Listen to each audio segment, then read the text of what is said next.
नमस्कार, बिजनेस की बात में आपका स्वागत है। कल वित्त मंत्री निर्मला सीतारमण ने अपना बजट पेश किया है। यह उनका 9वां बजट था और अगर अगली बार वह बजट पेश करती हैं तो वो मोरारजी देसाई के रिकॉर्ड के बराबर अपने पेश करने वाली मंत्री बन जाएंगी। खैर, इन सब बातों के हम बाद में करेंगे। पहले आपको बता दें कि कल जो बजट आया है इससे आपको क्या लाभ मिलने जा रहा है, इससे आम लोगों को क्या लाभ मिलने जा रहा है। क्योंकि इनकम टैक्स में इस बार कोई छूट नहीं दी गई थी। यह बात हमने आपको पहले ही बताई थी कि इस बार इनकम टैक्स में सरकार कोई बदलाव नहीं करने जा रही है।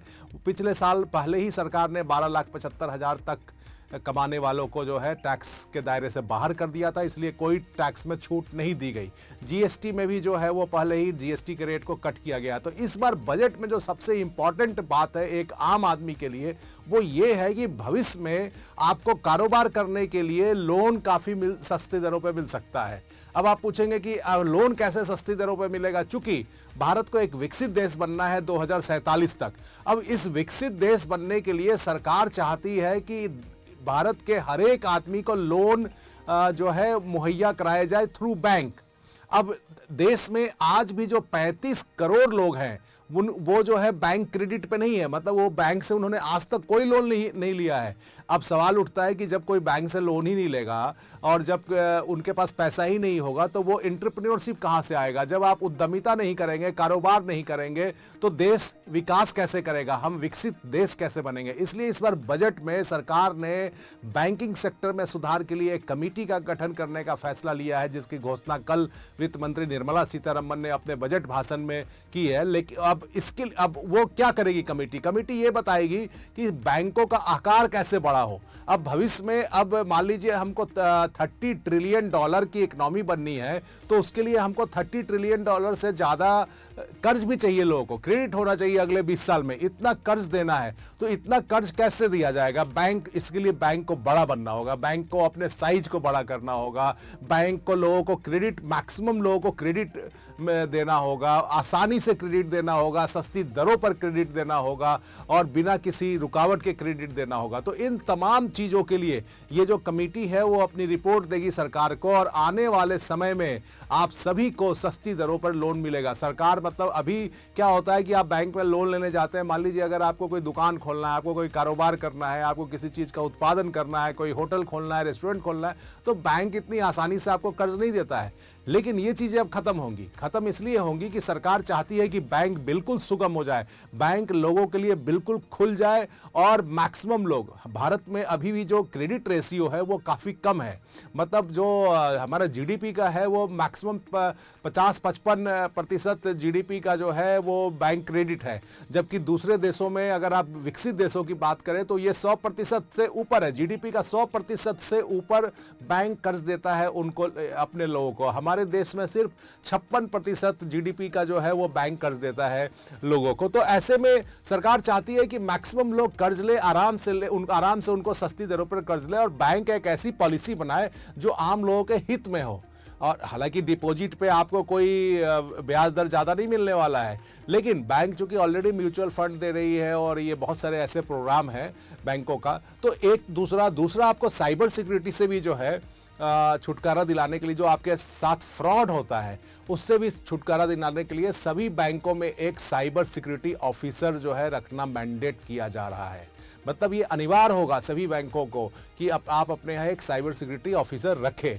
और उसके अलावा सरकार जो है काफ़ी कुछ बदलाव करने जा रही है बैंकों के काम धाम में, बैंकों की प्रक्रिया में, और उसको आसान बनाने जा रही है। क्योंकि अभी पब्लिक की शिकायत रहती है कि बैंकों में हमारे साथ ठीक से ट्रीटमेंट नहीं किया जाता है, हमारा काम समय पर नहीं होता। हालांकि ऐसी बात नहीं है, बैंक में एक कमी ये भी है, बैंक में ये दिक्कत ये भी है कि बैंक में स्टाफ का शॉर्टेज है। तो सरकार खैर इन सब चीज़ों पे ध्यान दे रही है और सरकार का मेन उद्देश्य है कि भारत में कम से कम 4 ऐसे बैंक बनाए जाएं जो वर्ल्ड लेवल के हो। वर्ल्ड लेवल मतलब कि जिनका जो पोजीशन है वर्ल्ड के टॉप 20 बैंक्स में हो। आज भारत में कोई भी ऐसा बैंक नहीं है जो दुनिया के टॉप 20 बैंकों में शामिल है। एसबीआई जो है वो भी नहीं है, जबकि स्टेट बैंक ऑफ इंडिया जो है वो देश का सबसे बड़ा बैंक है। लेकिन 2 बैंक को चिन्हित किया गया है, एसबीआई और एचडीएफसी। ये दोनों बैंक जो है उनको चिन्हित किया गया है और ये दोनों बैंक में वैश्विक स्तर के बैंक बनने की क्षमता है और इस दिशा में भी काम होगा। उसके अलावा बैंकों की संख्या भी बढ़ाई जाएंगी। तो कुल मिलाकर जो है वो कमेटी अपनी रिपोर्ट देगी। हालांकि अभी ये टर्म्स ऑफ रेफरेंस तय होगा, उसके बाद कमेटी जो है उस पर काम करेगी, फिर रिपोर्ट देगी, फिर सरकार जो है उस पर फैसला लेगी। लेकिन ऐसा नहीं है कि सरकार ने जो है वो बैंकों में विनिवेश करने का जो फैसला था सरकार का उसको छोड़ दिया है। विनिवेश डिसइन्वेस्टमेंट को लेकर सरकार जो है अपने फैसले पे कायम है। ये अलग बात है कि उसकी रफ्तार घटती बढ़ती रहती है, और आने वाले समय में भी आप देखेंगे कि बहुत जल्द, जैसे आईडीबीआई बैंक है, एलआईसी है, एलआईसी में भी जो है वो थोड़ा सा उनका विनिवेश हो सकता है। तो अभी कई संभावनाएं हैं। आरईसी पीएफसी जो था, रूरल जो इलेक्ट्रिफिकेशन कॉरपोरेशन था, और पावर फाइनेंस कॉरपोरेशन जो बिजली प्लांट के लिए लगाने के लिए लोन मुहैया कराने का काम करती थी। खास करके आरईसी जो है वो ग्रामीण इलाके में बिजली जो है उसके लिए लोन देने का काम करती थी। लेकिन अब चूंकि नेचर बदल गया, अब जो गांव का विद्युतीकरण हो चुका है, गांव में इलेक्ट्रिफिकेशन जो है मैक्सिमम देश के हर गांव में बिजली पहुंच चुकी है, तो आरईसी का जो कमोबेश टारगेट था वो फुलफिल हो चुका है। तो इसलिए आरईसी और पीएफसी को एक बनाए जाने की बात है, और हो सकता है कि इन्हीं दोनों में से कोई एक नाम होगा, और फिर उनका उद्देश्य वो बैंकिंग सेक्टर में भी आ जाएंगे। बहुत पहले इस बात को लेकर ऐसी चर्चा हुई थी, जो तब यूपीए की सरकार होती थी, कि आरईसी और पीएफसी को जो है बैंक का रूप दिया जा सकता है। तो कुल मिलाकर ये है कि अब इस पे भी सरकार तैयारी करेगी। अभी तो ये बजट में घोषणा हुई है, और अभी आपको पता ही है ये बजट जो होता है वो आगामी वित्त वर्ष के लिए है, यानी कि 2026-27 के लिए होता है। तो और 2026-27 का जो वित्त वर्ष है वो आगामी 1 अप्रैल से शुरू होगा। तो उसमें जो है फिर बहुत सारी चीज़ें सामने आएंगी हमारे आपके कि क्या क्या होगा। फिर आम आदमी के लिए एक ये भी है कि 1 अप्रैल से जो है न्यू इनकम टैक्स कोड जो है वो लागू हो जाएगा। उसमें आपको कोई बहुत बदलाव कुछ नहीं होने जा रहा है, टैक्स रेट भी नहीं बदलने जा रहा है, बस आपका फॉर्म जो है आईटीआर का वो छोटा हो जाएगा। उसके अलावा जो है आपको आईटीआर भरने में कुछ समय, जैसे अभी तक 31 जुलाई लास्ट डेट होता था, उसको 31 अगस्त किया जा सकता है। उसके अलावा अपडेटेड रिटर्न जो है आप भर सकेंगे, उसमें कुछ छूट दी गई है। जैसे क्या होता था पहले, अगर मान लीजिए हमने अभी 4 साल तक का आप अपडेटेड रिटर्न भर सकते हैं। सपोज कीजिए हमने कोई रिटर्न भरा है, और अगर हमने अपनी आय पूरी नहीं दिखाई है, और इनकम टैक्स विभाग को शक हो जाता है कि हम जो हमारी आय है वो उससे हमारा रिटर्न मैच नहीं कर रहा है, तो ऐसे में टैक्स विभाग हमको क्या करता है, एक मैसेज देता है या ईमेल करता है, और फिर हमको अपडेटेड रिटर्न भरने का मौका मिलता है, ताकि जो है हम अपने पेनल्टी या टैक्स विभाग की किसी भी कार्रवाई से बच सके। उसके लिए 4 साल, मतलब 4 साल तक पुराने समय के हम अपने टैक्स आईटीआर को रिवाइज कर सकते थे, अपडेटेड भर सकते हैं। लेकिन उसमें क्लॉज ये था कि अगर हमारे खिलाफ विभाग ने कोई कार्रवाई या जांच शुरू कर दी है तो हम अपडेटेड रिटर्न नहीं भर सकते थे। लेकिन अब अगर विभाग ने कार्रवाई भी शुरू कर दी है तो हम अपडेटेड रिटर्न भर सकेंगे। तो ये एक बड़ी राहत है। वैसे ही विदेश में अगर हमारी जो संपत्ति है उसको लेकर भी जो है राहत दी गई है। 6 महीने का सरकार एक विंडो लाएगी। उस 6 महीने के विंडो में अगर आपने फॉरेन में कोई एसेट रखा हुआ है तो आप उसको लीगल करवा सकते हैं और सरकार की कार्रवाई से बच सकते हैं, पेनल्टी से बच सकते हैं, इम्प्रिजनमेंट से बच सकते हैं। आप उसमें 30% जो टोटल, लेकिन ये संपत्ति का जो मूल्य है वो मैक्सिमम 1 करोड़ होना चाहिए।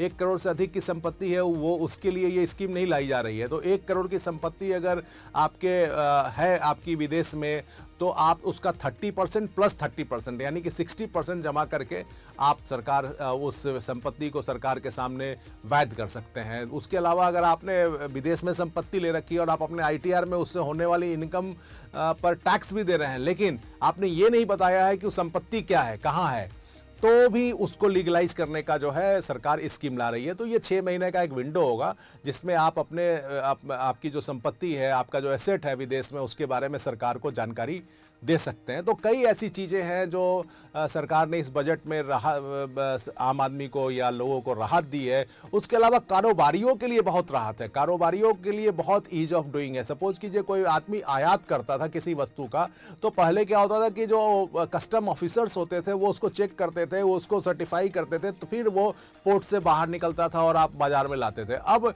उसकी ज़रूरत नहीं होगी, एक ट्रस्ट बेस्ड काम होगा। मतलब जब इंपोर्ट होगा तो वो आप मान लिया जाएगा कि वो सही है और आप उस माल को बाहर ले सकेंगे। अगर उसको कोई ज़रूरत होगी, चेकिंग की बात होगी, उनको कोई शक होगा, तभी कुछ ऐसा होगा। अदरवाइज वो एक ट्रस्ट बेस जो है वो काम होगा। तो कस्टम में सरकार ने वाकई में बहुत बड़ा बदलाव किया है। ईज ऑफ डूइंग बिजनेस जो है वो वाकई में हुआ है कस्टम में। आप जीएसटी के बाद वित्त मंत्री निर्मला सीतारमन ने पहले ही कहा था कि हमारा अगला कदम जो है, बड़ा रिफॉर्म जो है वो कस्टम में होने जा रहा है, और इस बार के बजट में वो दिख रहा है। कस्टम में इतने सारे परिवर्तन हुआ है, बहुत सारे जो कस्टम ड्यूटी थे, शुल्क थे, उनको समाप्त कर दिया गया है ताकि मैन्युफैक्चरिंग की लागत कम हो सके और हम वैश्विक बाजार में, दुनिया के बाजार में compete कर सके, या घरेलू स्तर पे ही हमारी जो निर्माण लागत है वो कम हो सके। क्योंकि कस्टम से कोई, हालांकि कस्टम में ड्यूटी में रिलीफ देने से सरकार का जो रेवेन्यू है उस पर कोई फर्क नहीं पड़ रहा है। मतलब जो इनडायरेक्ट टैक्स जो है उसमें अभी भी जो अगले साल के लिए, अगले वित्त वर्ष के लिए इनडायरेक्ट टैक्स का टारगेट रखा गया है वो बढ़ा ही हुआ है, तो उससे कोई फर्क नहीं पड़ रहा है। लेकिन घरेलू स्तर पे जो मैन्युफैक्चरर हैं उनको बहुत राहत मिली है। कस्टम की जो प्रक्रियाएं हैं माल लाने में, ले जाने में, उसमें बहुत सारी रिलीफ दी गई है, उसको बिल्कुल आसान कर दिया गया है, सर्टिफिकेशन को ख़त्म कर दिया गया है। तो एक ट्रस्ट बेस्ड जो है वो काम सरकार ने कस्टम में भी लाया है, जो आम आपको दिखेगा अगले अप्रैल से, या अभी नोटिफाई हो जाएगा। तो ये एक तो ये है। उसके अलावा मैन्युफैक्चरिंग पर भी खासा जोर दिया गया है कि कैसे देश में मैन्युफैक्चरिंग को बढ़ाया जाए ताकि मैन्युफैक्चरिंग की जो हिस्सेदारी है वो जीडीपी में बढ़ाई जा सके। इसके लिए 7 प्रकार के जो मैन्युफैक्चरिंग पर विशेष बल दिया जा रहा है, और इनको जो है उस पे, जैसे बायो फार्मा में अभी क्या है कि हमारे यहाँ बहुत सारे नए नए टेक्नोलॉजी जो है वो हम लोग कम ला पा रहे हैं, तो या प्रोडक्ट्स को, तो सरकार जो है बायो फार्मा एक बनाने से क्या होगा कि विभिन्न प्रकार की दवाइयाँ भी बनेंगी। उसके अलावा मेडिकल फील्ड में बहुत सारे प्रोडक्ट्स जो है उसका अनुसंधान होगा, उसका डेवलपमेंट होगा, तो लोगों को नई नई चीज़ें जो है इलाज में सहूलियतें मिलेंगी। उसके अलावा जो प्रोडक्ट है वो पूरी दुनिया में उसको हम बेच सकेंगे। उसके अलावा जो है इलेक्ट्रॉनिक्स के कच्चे आइटम, उसके लिए 40-45 हज़ार करोड़ रुपए का आवंटन किया गया है, तो इलेक्ट्रॉनिक्स को भी बड़ा बूस्ट मिलेगा। ओवन जो है, माइक्रो, अभी तक हम सिर्फ स्मार्टफोन बनाने में नंबर 2 हुए हैं विश्व में, लेकिन बहुत सारी ऐसी चीज़ें जैसे लैपटॉप है, माइक्रोवेव है, ओवन है, पैड है, ये सब हम अभी भी ऑलमोस्ट इंपोर्ट ही करते हैं। तो ये सब भी भारत में बने, इसके लिए सरकार जो है इस बार स्कीम लेकर आई है। और उसके अलावा टेक्सटाइल है, टेक्सटाइल में भी बहुत सारे रोजगार निकलते हैं, उसको भी प्रोत्साहित करने के लिए स्कीम लाई जा रही है। तो कुल मिलाकर 7 फील्ड जो है, केमिकल्स हैं, तो ऐसे चूँकि केमिकल्स जो है सेमीकंडक्टर में उसका बहुत इस्तेमाल होता है। रेयर अर्थ है, रेयर अर्थ के लिए हम चाइना पे निर्भर करते हैं मुख्य रूप से, और बीच में आपको पता ही होगा चीन ने कहा था कि हम आपको रेयर अर्थ देना बंद कर देंगे। तो ईवी जो इलेक्ट्रिक व्हीकल बनाते हैं उनको जो है बहुत दिक्कत हो गई थी। तो अंत में, हालांकि अब रेयर अर्थ को लेकर हम पहले ही एक स्कीम लाए हैं और कैबिनेट से उसकी मंजूरी भी हो चुकी है।